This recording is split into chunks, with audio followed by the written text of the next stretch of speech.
y hasta ahorita lo que hemos estudiado, les recomiendo las conferencias anteriores, hemos llegado a un punto, ¿verdad?, donde estamos así expectantes, porque es impresionante cómo Dios escogió a la nación de Israel para que se convirtiera en el termómetro de Dios.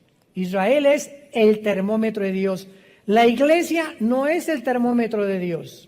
La iglesia fue incluida en el plan de Dios cuando Dios rechazó a Israel hace 2000 años porque rechazaron a Cristo como el Mesías. Dios nos pone a nosotros porque no hay nadie indispensable en la obra de Dios, pero cuando Dios regrese a tratar con Israel, Romanos 9, Romanos 10, Romanos 11 lo explican claramente, Oseas capítulo 5, Oseas capítulo 6, Ezequiel capítulo 37, etcétera, etcétera, etcétera, etcétera, Apocalipsis capítulo 11, entonces la iglesia no puede estar aquí en la tierra. ¿Por qué? Porque a Dios le falta 7 años para terminar con Israel, que son los 7 años de la gran tribulación.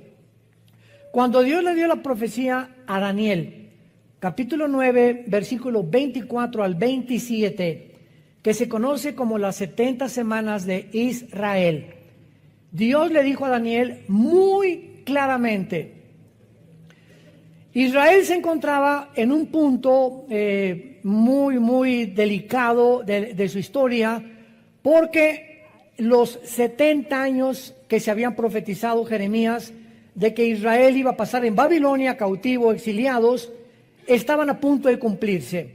Entonces Daniel se pone a orar, Señor, te pido que me digas cuál es el plan ahora, ya vamos a regresar a Israel. ¿Cuál es el futuro de nosotros? ¿Seguirás tratando con nosotros? ¿Seguimos siendo tu pueblo? Etcétera, etcétera. Entonces el ángel Gabriel, que es el mensajero oficial de Dios en el Antiguo y en el Nuevo Testamento, porque es el que se le apareció a María, el que se le apareció a todas las demás personas, a José y a María cuando iban escapándose a Egipto. Gabriel le dice a Daniel, 70 semanas están profetizadas o destinadas para, escuchemos con claridad, la ciudad de Jerusalén y el pueblo judío. Los judíos, como en las clases anteriores hemos visto, tenían semanas de 7 días y tenían semanas de años. En otras palabras, dice el Salmo 90, 1 Pedro capítulo 3, que para Dios un día es como 1000 años y 1000 años como un día. Si nosotros calculamos que de Adán a nuestros días han transcurrido aproximadamente 6000 años, nos encontramos así, de que venga el Señor por nosotros. De Adán a Abraham hubo casi 2000 años. De Abraham a Cristo otros 2000 años. Y de Cristo a nuestros días llevamos 2000 años aproximadamente. Aunque estos periodos de tiempo, cuando se cambió el calendario lunar de los judíos de 360 días al calendario solar por el Papa Gregorio en los primeros siglos de la era cristiana, tenemos un calendario diferente al bíblico, porque el bíblico es de 360 días, es el lunar. Ellos rigen el calendario de acuerdo a la luna, no al sol, nosotros al sol. Y nuestro calendario se le aumentaron 5 días, minutos y segundos, 365 días. Muy bien, pero aún tomando en cuenta todos estos días que se aumentaron al calendario, más los años bisiestos, etcétera, etcétera, nos encontramos verdaderamente en el borde, ¿verdad?, en la orillita ya de que la consumación del plan de Dios para su iglesia llegue a su término. En cualquier momento, millones de seres humanos desapareceremos de este planeta. Mientras viene este evento, el diablo, el Satanás, que tiene control sobre la materia, sobre la energía, y esto nos lo revela la Biblia el poder impresionante de la materia, de las neuronas, del cuerpo humano, de los genes que tienen los demonios, que están avanzadísimos a nuestra genética, a la neurología, etcétera, etcétera. El mundo tiene que comenzar a entender que cuando desaparezcamos millones de personas, ¿qué van a contestar los científicos ateos? O los secularistas o los mundanos. Se los llevaron los ovnis. Increíble. El Vaticano tiene una oficina para la investigación de los ovnis y el Papa Francisco declaró que si venían, a lo mejor la muerte de Cristo los iba a perdonar también. Cuando, discúlpeme, ¿verdad? Pero la teología nos muestra que la redención de nosotros se debió a una maldición hace 6,000 años en un huerto del Edén. Y que Jesús tuvo que hizo hombre y hacerse carne para romper esa maldición, porque solo Dios la podía romper. Entonces, si hay extraterrestres, como dicen los marcianos, lo que sea, la redención de Jesús no se podría aplicar a ellos. Esto es una barbaridad teológica. Número 2, las Naciones Unidas tienen una oficina ahí dirigida por una mujer de la India, una hindú, que está investigando por órdenes del Consejo de Seguridad a los objetos voladores no identificados. Y en el estado de Colorado, el Vaticano tiene un telescopio que es de los más grandes del mundo, y el telescopio se llama Lucifer, dedicado a buscar extraterrestres o hacer contacto posible con el mundo cósmico. ¿Qué dice la Biblia ante todas estas situaciones? Bueno, la Biblia es muy clara. La Biblia dice que efectivamente hay extraterrestres, pero no son marcianos, ni jupiterianos, ni venusinos, ni plutonianos.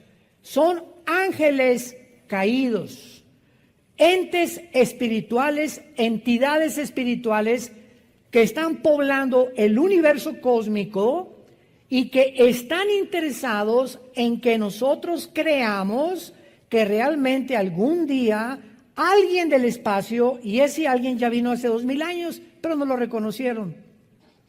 Que venga alguien del espacio, ya no es Jesús, ahora quieren un extraterrestre para que venga a la Tierra y nos dé ideas, o tal vez que nos comunique buenos prospectos para acabar con la pobreza, erradicar con la injusticia, el problema climatológico, etcétera, etcétera.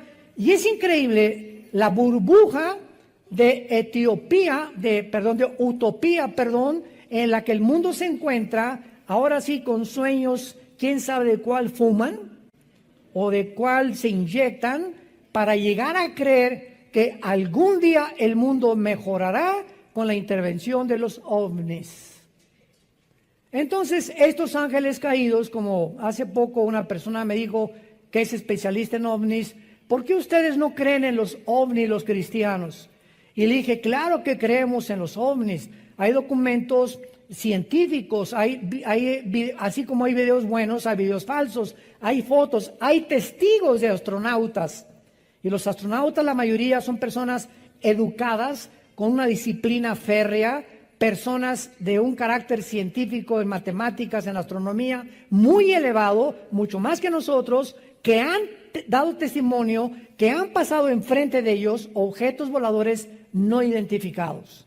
Solamente hemos visto algo que pasó, que rompe la barrera del Mach 1, Mach 2 del sonido, y es lo único que podemos testificar. Es algo incomprensible y que la ciencia no puede todavía determinar. La Biblia nos revela que los ángeles caídos tienen el poder de materializar la energía. ¿Qué quiero decir? El diablo puede hacer que esto comience a levitarse, puede hacer que tú oigas sonidos de cadenas en el techo de tu casa, que tu televisor se prenda sin que nadie lo prenda, que las ventanas de tu casa se comiencen a doblar, que puedas comenzar a oír voces que te diga, mata a esa persona, o envidia a esta persona, o tú no eres nada, y te vas a morir, y te queda muy poco de tiempo, nunca te vas a casar, te vas a sacar como Gutierritos, etcétera, etcétera. Y estamos influidos por voces que tú dices, ¿de dónde vienen estos pensamientos? Vienen de demonios. Por eso dice la Biblia, Romanos 12:2, que renovemos nuestra mente.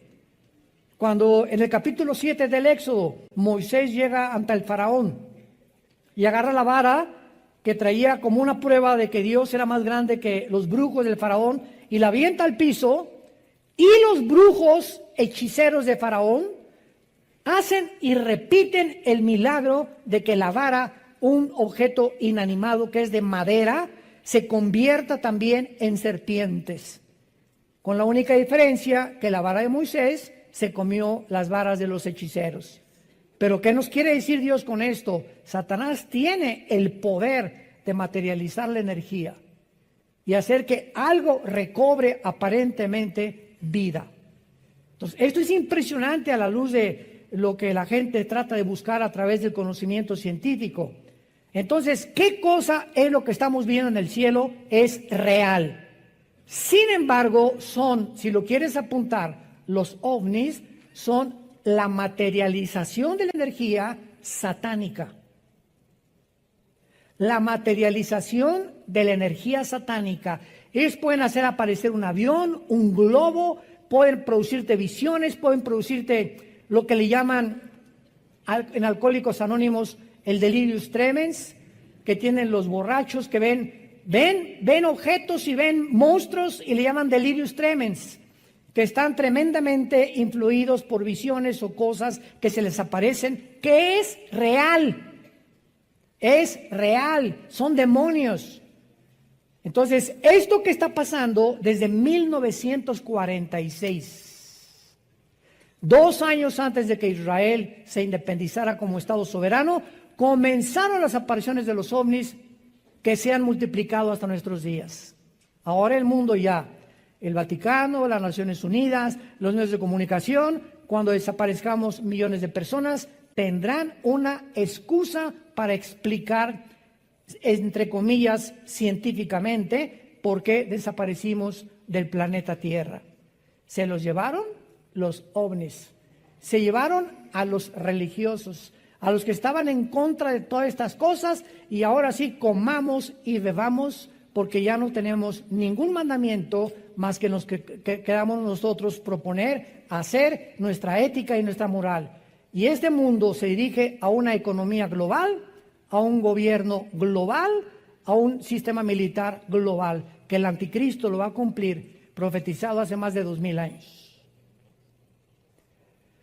Todas estas profecías nos damos cuenta que, desgraciadamente, no cabe duda que es una de las preguntas más relevantes del cristianismo: ¿cuándo y cómo regresará Jesucristo?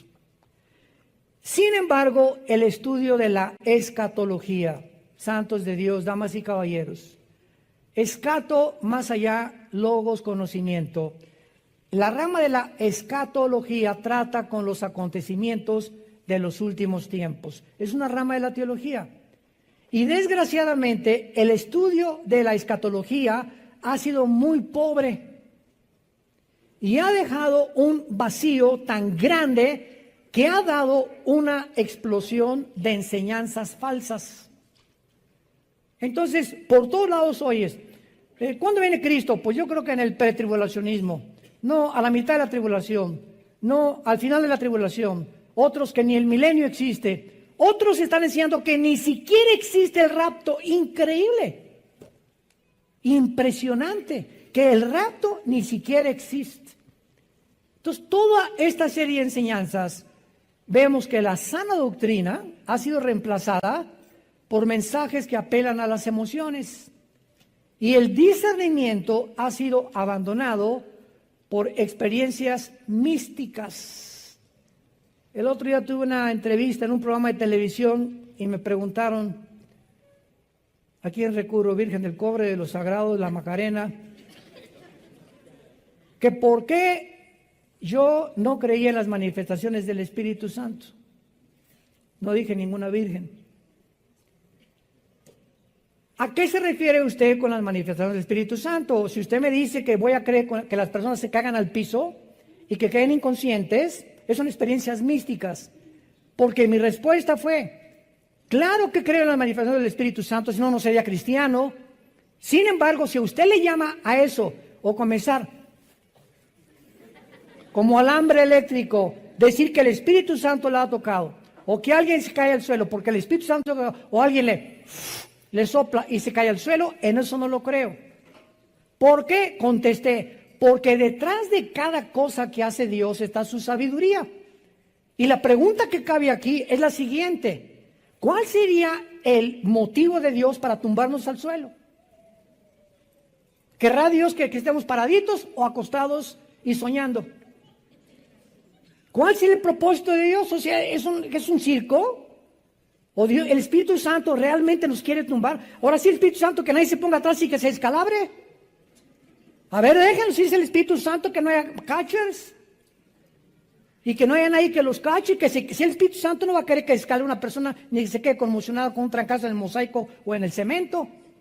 Estamos en un mundo tan engañoso, pero tan engañoso, que se comienza a propagar. Esto comenzó en los 90 del siglo pasado, con un predicador que ya escuché, parece que hasta se arrepintió, americano, que me reservo su nombre, y se quitaba el saco, y órale, y tumbaba, y todos para atrás.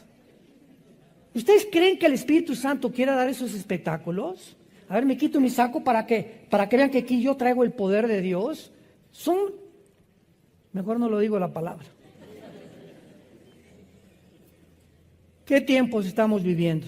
Bueno, la cuestión es que han pasado casi 2000 años desde que Jesús ascendió al cielo, y la cristiandad tiene ahora que realmente reconciliar dos posiciones paradójicas aparentemente en cuanto al regreso de Jesús. De esto se trata esta serie. Número 1, nadie sabe la hora ni el regreso de Jesucristo. Cuando los apóstoles estaban ya a punto de presenciar en Hechos capítulo 1 la ascensión de Jesucristo al cielo, 50 días después de que Cristo muere en la cruz, ya se va al cielo. Le preguntaron en el versículo 6 del libro de los Hechos, capítulo 2, Hechos 1, 6 y 7. Vean ustedes, los discípulos, los apóstoles, ya Cristo había resucitado. En el camino de Maús ya había caminado con dos de ellos, ya les había explicado, tardos para oír a Moisés y a los salmos y los profetas, que el Hijo del Hombre tenía que morir y resucitar a los 3 días. Y después de casi 50, 40 días más o menos que estuvo apareciéndose Jesús a cientos de personas y a sus discípulos, aquí los discípulos todavía no les caía el 20. Todavía no estaba el Espíritu Santo en ellos, porque esto es antes de Pentecostés, y todavía tenían aquí zonas grises en el cerebro, y verdad que no era culpa de ellos, sino no llegaba el tiempo de la iluminación total. Y le preguntaron a Jesús, Hechos 1:6, los que se habían reunido le preguntaron diciendo, Señor, vean la pregunta, ¿restaurarás el reino de Israel en este tiempo? O sea, ¿saben qué le estaban preguntando a Jesús? Seguían creyendo que el Mesías tendría que restaurar Israel, porque la profecía decía que el Mesías vendría y acabaría con los romanos, y no entendieron que primero era la muerte y después la corona. Cristo tenía que morir primero y después tenía que resucitar. Estaban interesados en el reino de Israel. Ahora, también es lógico porque a los gentiles, a nosotros, no se nos había predicado todavía el Evangelio. Entonces, ellos todavía no tenían conocimiento de la iglesia, que ya Jesús en los Evangelios les había dicho, voy a edificar mi iglesia y las puertas del infierno no prevalecerán contra ella. Pero lo importante es la respuesta que les da Jesús. Versículo 7. Y les dijo, no les toca a ustedes saber los tiempos o las sazones que el Padre puso en su sola potestad. A los que les interese, apunta estas dos palabras que en el original griego se tradujeron al español tiempos o sazones. La palabra tiempos es la palabra cronos, C-H-R como suena, O-N-O-S. De ahí viene la palabra cronología. No les toca a ustedes saber la cronología. Y la palabra sazones es la palabra kairos, con K. Y esta palabra, los sazones, significa el tiempo específico. Se los voy a explicar. Nosotros tenemos un calendario. Yo ahorita, por ejemplo, ya comencé mi calendario para el año que entra. Enero, febrero, marzo, abril, y ahí voy apuntando las fechas, los compromisos, las responsabilidades, ¿verdad? Entonces, todo lo que está en este calendario es mi cronología. El tiempo que yo estoy dividiendo para que en el siglo XX, en el año 2020, yo pueda saber exactamente qué compromisos tengo con el doctor, por acá, por el viaje, lo que tú quieras, cumpleaños de mi familia, bla, bla, bla, bla. Ok, eso es la cronología. El tiempo completamente panorámico. Kairos es el día de tu cumpleaños. Es un día específico, es el día de la independencia, es el día del pastor, o es el día de la Biblia, o es el día, Navidad, el 24 son kairos, o sea, son días específicos. Cristo dijo, no les voy a decir ni la cronología, ni el tiempo específico, o sea, el día en que mi hijo regresa. Y como no les voy a decir nada, recibirán poder cuando el Espíritu Santo venga sobre ustedes y me serán testigos. O sea, no se preocupen tanto por el tiempo, sino por hablar de mí. Ahorita en Navidad, si eres cristiano, te vas a parar en la cena de Navidad. Y ahí va a estar tu compadre, el que le dicen, ¿verdad?, el guajolote de Tlalnepantla, y tu comadre, y borrachos o familiares que tenemos, ¿verdad?, todos que no están en Cristo, etcétera, etcétera. Te vas a parar tú. Ahorita nos están llegando correos. ¿Qué digo? ¿Cómo que qué dices? Te vas a parar. Tengo una semana en Cristo. Con esa semana en Cristo, familiares, permítanme un minuto. Quiero decirles que hace 2000 años un hombre murió en la cruz. Y nunca digan, el pastor dijo.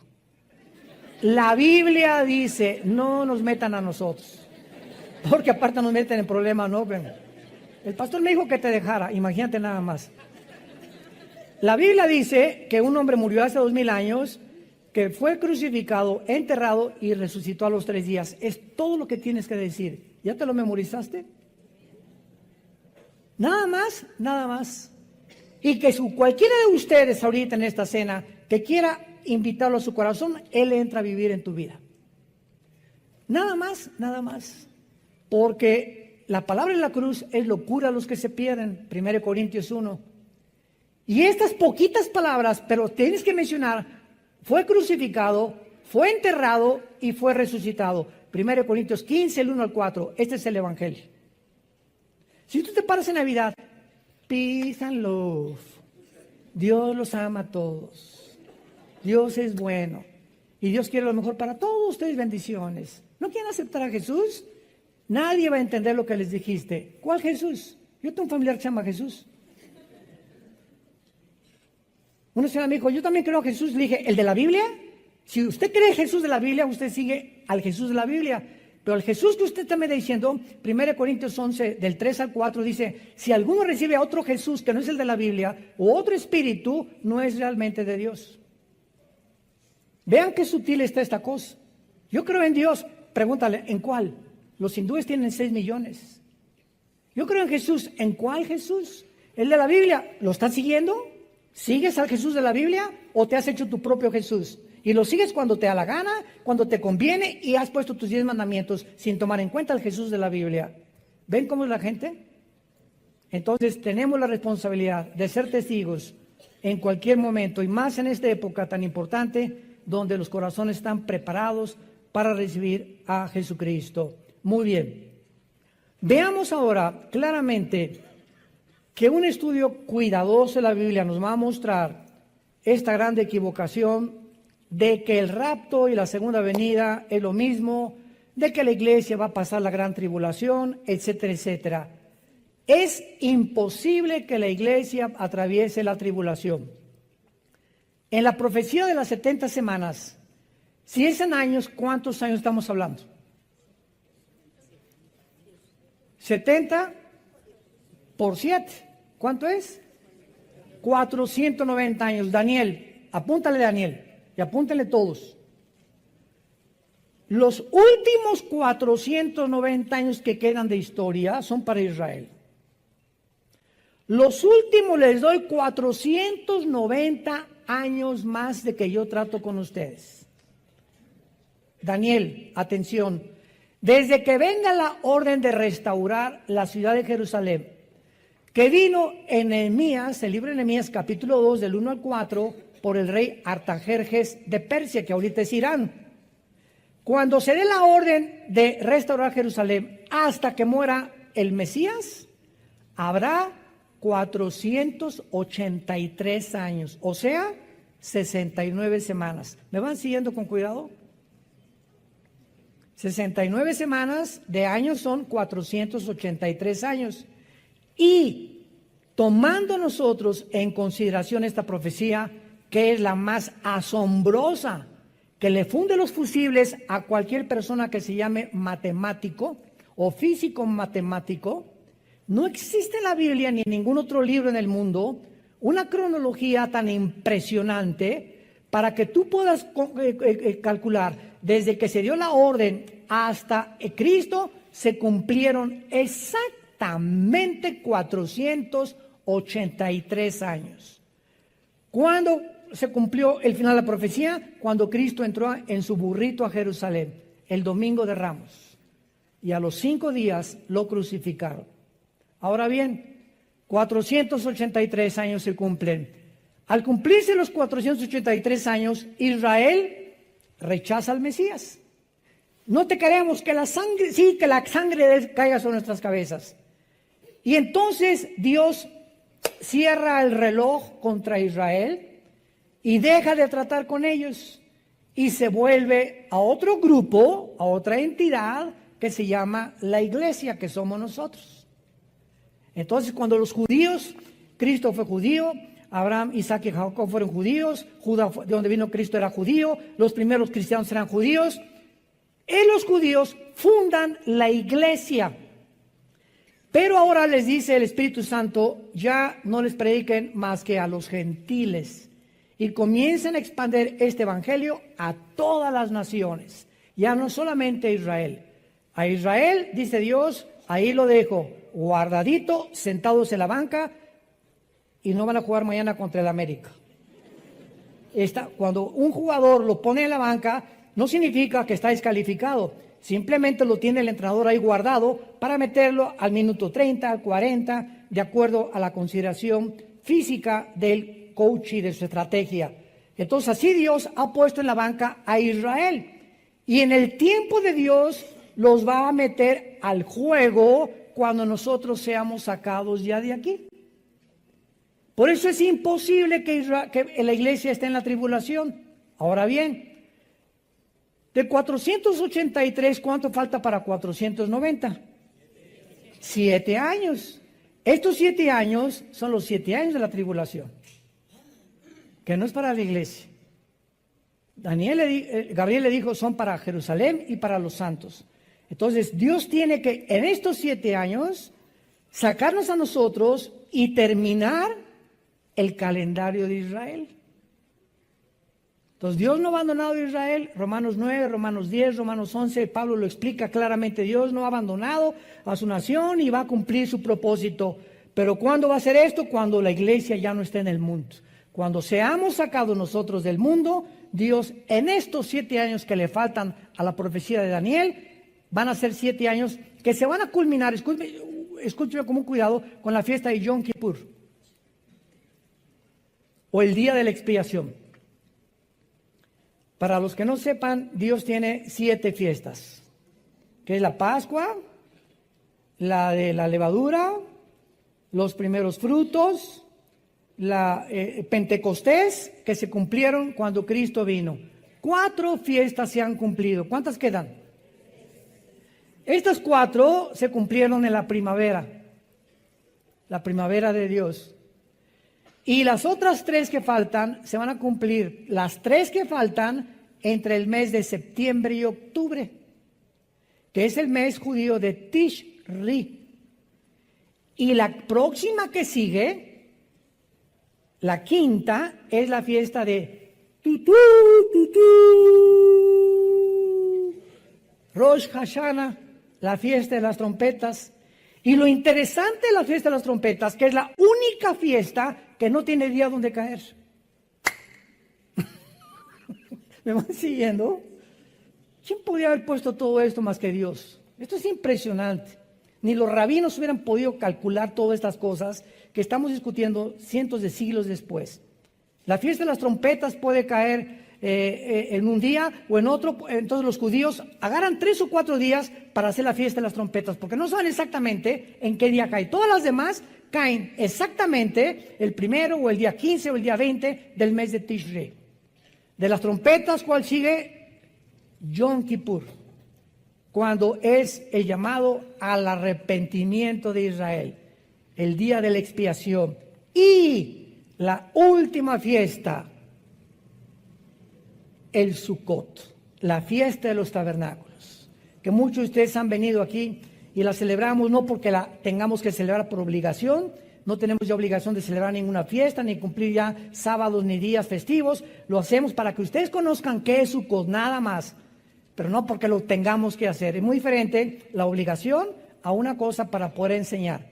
¿Y los tabernáculos dónde creen que la vamos a celebrar?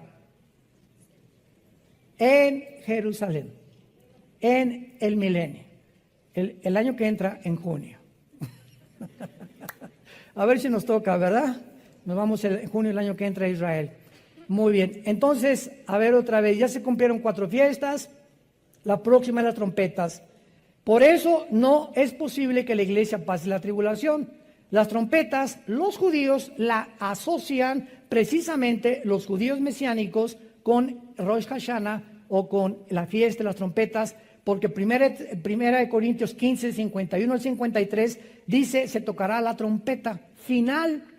Muchos, ¿verdad?, por no conocer la escatología, la relacionan con las trompetas del Apocalipsis, por el amor de Dios. Las trompetas del Apocalipsis son de juicio. Esta es tutú, vámonos a casa. Juímonos, decían en mi rancho.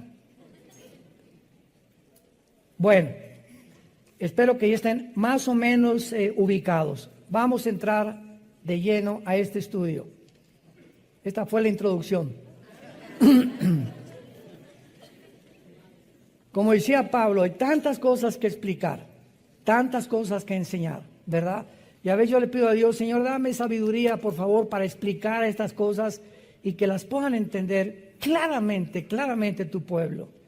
Porque es importante que podamos comunicar estas verdades de una forma en la que puedan ustedes, si no entender claramente por tu falta de estatura y crecimiento espiritual, por lo menos darte una idea de cómo está las profecías bíblicas en la Biblia. El 30% de la Biblia son profecías. La Biblia contiene un 30% de profecías y los 2 eventos proféticos. De todas las profecías que hay en la Biblia, los 2 eventos proféticos que van de la mano, así, como hermanitos gemelos, son el renacimiento de Israel como nación, 1948, y el arrebatamiento de la iglesia. La primera pregunta es, ¿qué relación, qué conexión hay entre que los judíos el siglo pasado, el 14 de mayo del 48, regresaron casi después de 2000 años y el rapto de la iglesia? Lo que hace realmente el regreso de Israel a su tierra, no hubo señales de cuándo iban a regresar. Desde Deuteronomio, Moisés le enseñó al pueblo judío que algún día ellos regresarían y Dios trataría con ellos. No existe en la Biblia ninguna fecha cuando ellos iban a regresar después de que fueron expulsados por segunda vez, el año 130 después de Cristo, por los romanos. Entonces, lo que hace el regreso a Israel, un evento sin señales, es que este renacimiento fue un milagro. ¿Qué es un milagro? Se define como algo que desafía lo natural o la capacidad de comprensión humana. Eso es lo que es un milagro. No se sabía para concluir, cuándo y cómo iba Israel a regresar. Y después de 2 guerras mundiales, la Primera Guerra Mundial, vean lo que se encuentra detrás de los eventos de la historia. Dios es el Dios de la historia. La Primera Guerra Mundial prepara la tierra para que los judíos regresen. Y la Segunda Guerra Mundial prepara a los judíos para regresar a su tierra. Se necesitaron, en otras palabras, 2 guerras mundiales para un evento que se tenía que cumplir en 1948.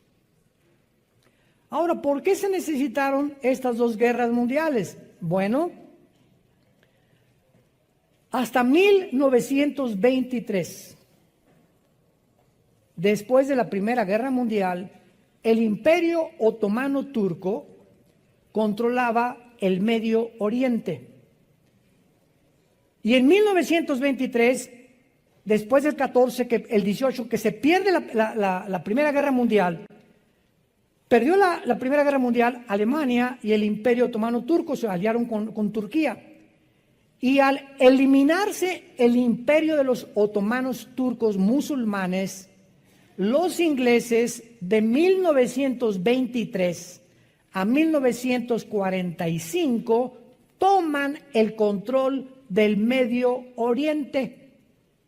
El general Allenby en 1923 entra a Jerusalén y los últimos musulmanes que quedaban del Imperio Otomano van para afuera.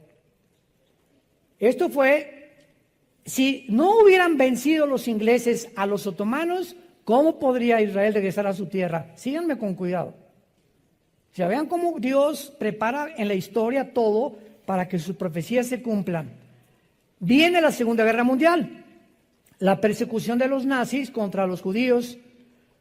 El diablo sabía, la única verdad que el diablo sabía era que Israel iba a regresar a su tierra. Y el diablo sabía que cuando Israel regresara a su tierra, tenía que comenzar a contar sus días. Porque para que Israel regresara a su tierra, se tenían que cumplir todas las demás profecías. Si Israel no hubiera regresado, ¿a quién va a perseguir el anticristo? Si Israel no hubiera regresado, ¿qué templo iban a levantar? Si Israel no hubiera regresado, ¿cómo podría cumplirse la semana 70 de Daniel? Entonces, era imprescindible que Israel regresara. Y los nazis propiciaron que el mundo se apiadara y tuviera misericordia. En aquel tiempo era la Liga de las Naciones. Votaron, creo, 23 contra 12 votos, que por fin los judíos les permitieran regresar a su tierra casi después de 2000 años. Señores historiadores que nos están escuchando y señores sociólogos que nos escuchan, el regreso de Israel a su tierra es el milagro más grande de cualquier nación en toda la historia de la humanidad. No ha habido un milagro semejante donde una nación, ya no después de casi 2000 años, sino después de una sola generación, que es aproximadamente 80 años, regresar a su tierra con su religión, con su cultura, con su estado y con su idioma. No pudieron las naciones absorberlos. Los franceses no les cambiaron su idioma, ni los ingleses, ni los italianos, ni los mexicanos, ni nosotros vamos a Texas, o nuestros paisanos que ya se han ido, ya no quieren hablar español. En casi una generación, 80, 100 años. Porque quieren, y esto es un fenómeno normal de la sociología, se quieren adoptar a la cultura. Y mi esposo y yo tenemos cantidad, ¿verdad? Tenemos un paisano jardinero que va cada 15 días a la casa de ustedes a cortarnos ahí el pastito de la casa y le preguntamos, ¿verdad? Oye...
Y el español, ustedes saben que hablan o mencionan, le llaman mocho, ¿verdad? O sea, no es realmente un castellano. Y vienen sus hijos a ayudarlo a cortar el pasto y hablo con ellos y me hablan en inglés. Y le digo, ¿por qué no quieres hablar español? Y me dice, papá, es que a la escuela les da vergüenza. Quieren ya desde niños ser aceptados como norteamericanos, para no ser marginados ni rechazados por el racismo que existe todavía. Y estos señores judíos, 2000 años, damas y caballeros, y regresan hablando hebreo. Cada niño que nacía, va a ser nuestro idioma, esto es nuestro idioma, esto es nuestro idioma, esto es nuestro idioma. Es un milagro porque nunca jamás se volvió a dar en la historia ni se ha dado de la humanidad. ¿Van ustedes entendiendo por qué es tan significativo, tan importante el regreso de Israel en 1948 en la relación con las profecías bíblicas?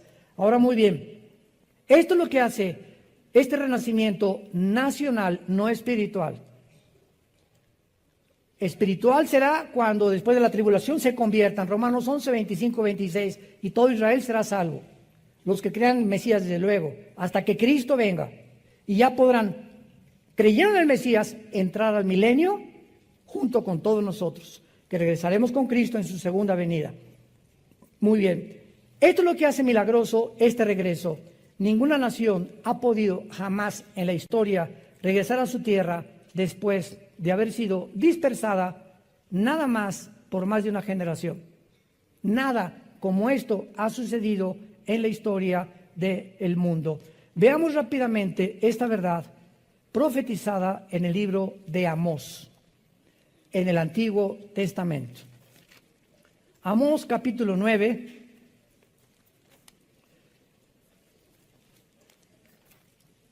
Versículo 14 y 15.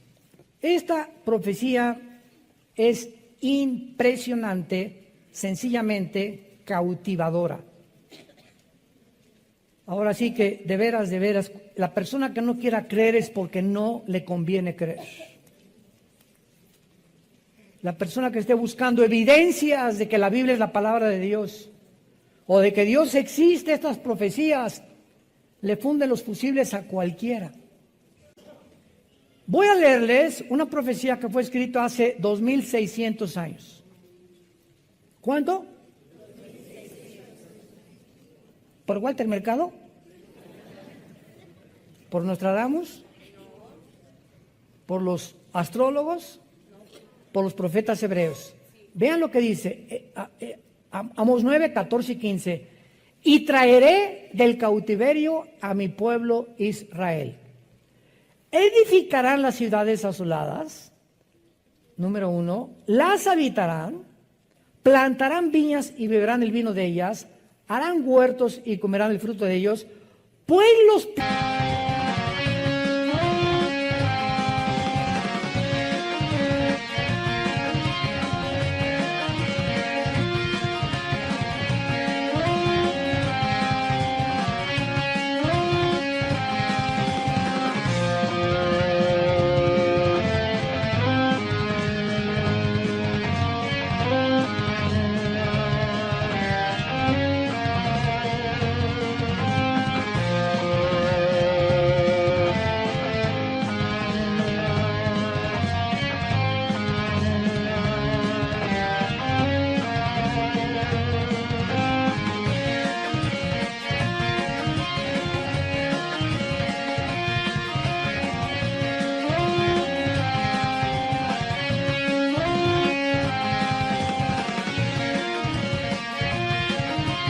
plantaré sobre su tierra y nunca más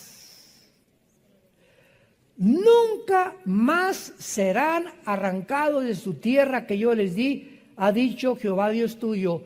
Pongan los que les interese y trajeron su Biblia y no el periódico. Pon ahí junto a ese versículo 14 de mayo de 1948 se cumplió esta profecía. Traeré del cautiverio a mi pueblo Israel. Número 2. Esta profecía dice, todo esto es insólito. que cuando ellos regresaran iban a edificar e iban a plantar viñas.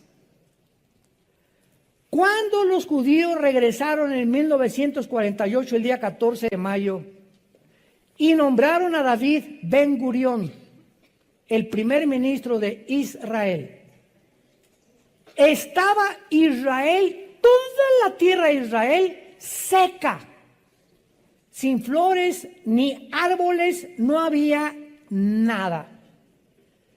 Para 1950 al 52, en casi 4, 5, 6 años de que regresaron, plantaron más de 6 millones de olivos.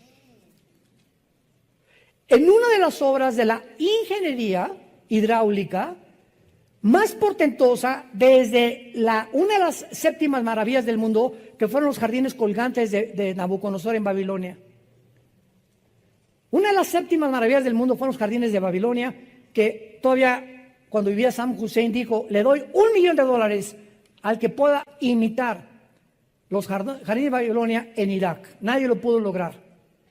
Y nadie entiende cómo los judíos hayan podido. Tú vas ahorita a Israel y tienen más de 16 millones de árboles. Los que hemos viajado a Israel, siempre llegamos a Tel Aviv, ya sea de Roma, de París o de cualquier lugar del mundo, México, donde tú le quieras ver.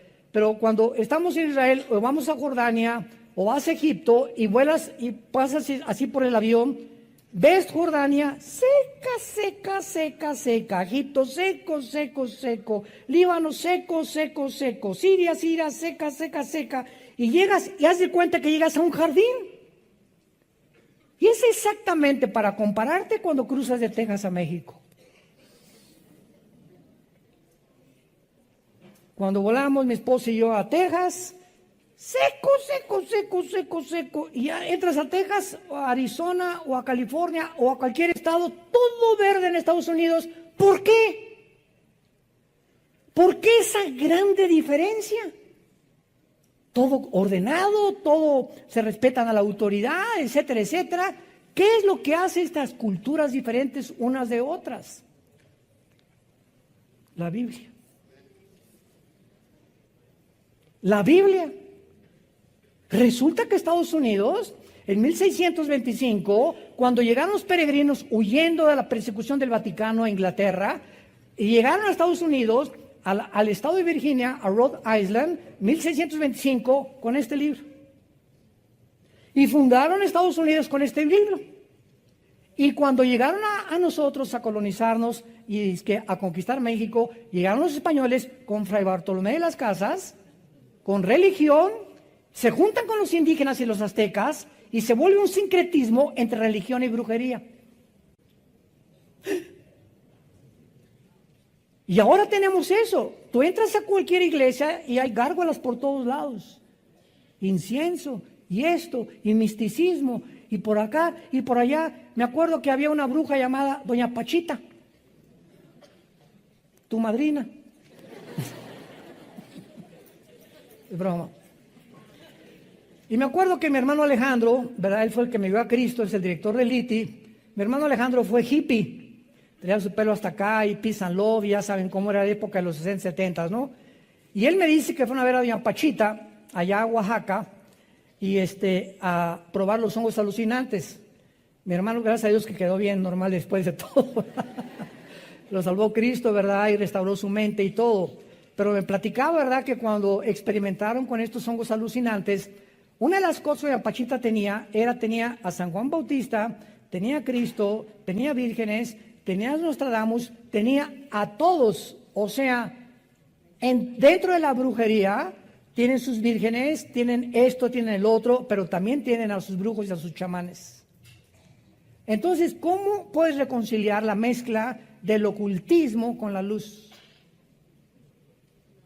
Ahorita comienza ya a despejar tu mente y a darte cuenta que esto es incongruente, pero que por resultado de la ignorancia de este libro, pues las naciones caen en lo que la mayor parte han caído.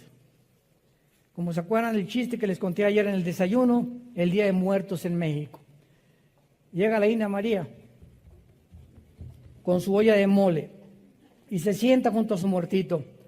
Y llega también la señora Pompidou con su ramo de ros.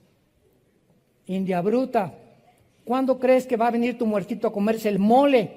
Y le contesta Lina María, cuando venga el suyo por las flores.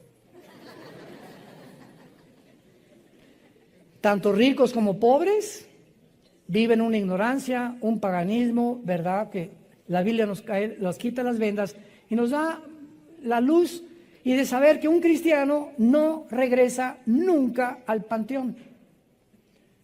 Porque Jesús dijo que es la resurrección y la vida y no hay más que gusanos y huesos. Tu muertito no se va a comer el mole, ni tampoco las flores las va a oler. Pero eso lo hacemos cuando ignoramos qué se encuentra detrás de todo las fiestas y las cosas que nosotros, por tradición, porque es una tradición nada más, hacerlo. Bueno, y finalmente, vemos aquí en esta profecía de Amós que estamos estudiando, para terminar, que plantan los judíos casi 6 millones, cumpliéndose el versículo 14, y en el versículo 15 culmina esta profecía.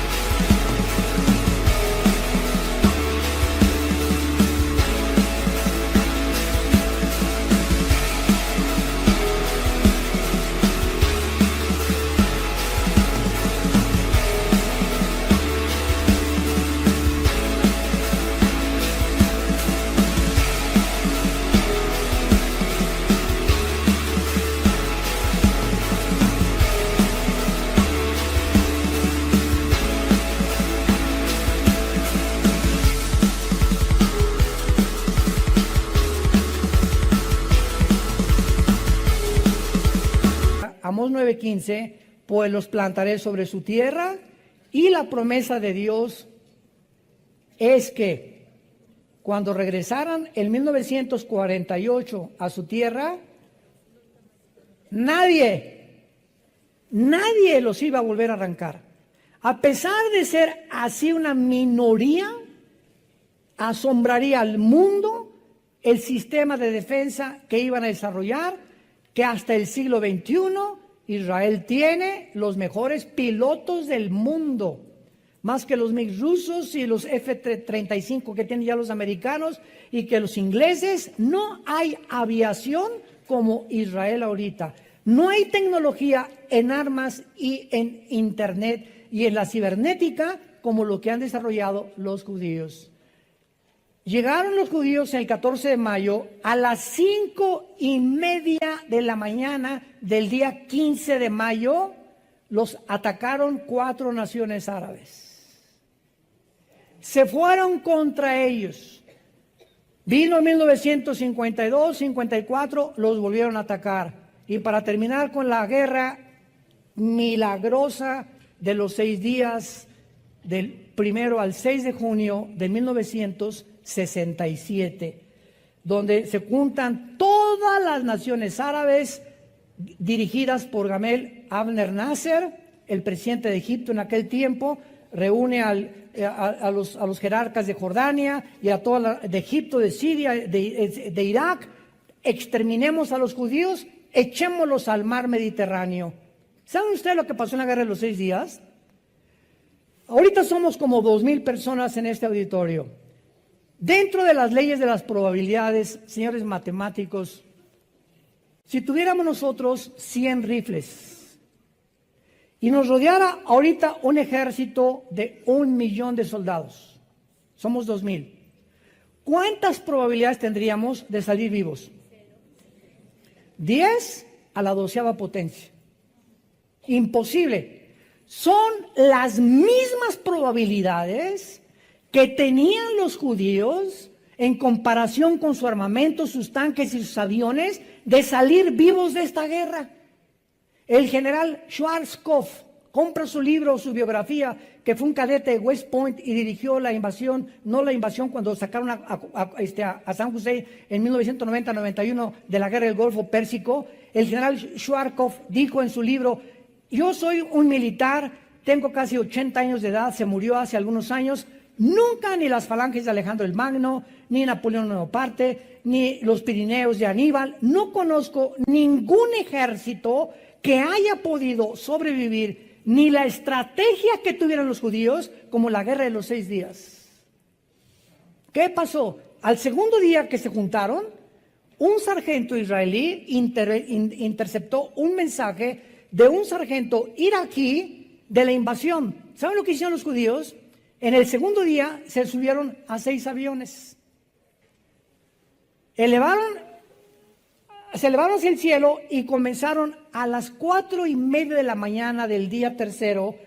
Acabaron con toda la aviación de los egipcios. Se fueron sobre el aeropuerto de Jordania. Total que en el quinto día, los ejércitos enemigos no tenían un solo avión. Ellos controlaban el aire. Y controlando el aire, controlaron la tierra. Cuando controlamos la oración, controlamos lo de abajo. Todo tiene una relación con el mundo espiritual. Esto es asombroso. Son como las guerras de Josué, ilustran cosas espirituales del Nuevo Testamento. Bueno, total que ya los tanques arrasaron. En el 6º día, los judíos estaban en el Sinaí. Habían entrado a Egipto hasta el Sinaí. Habían conquistado las colinas de Golán. El año que entra las vamos a visitar cuando nos vamos al barco. Y habían conquistado la Franja de Gaza y el Banco Oriental en 6 días. ¿Saben por qué acabaron en 6 días? Porque el 7º tenían que descansar. Hasta con eso. No hay coincidencias, de veras. Esto es asombroso, ¿verdad? Este es el Israel de Dios.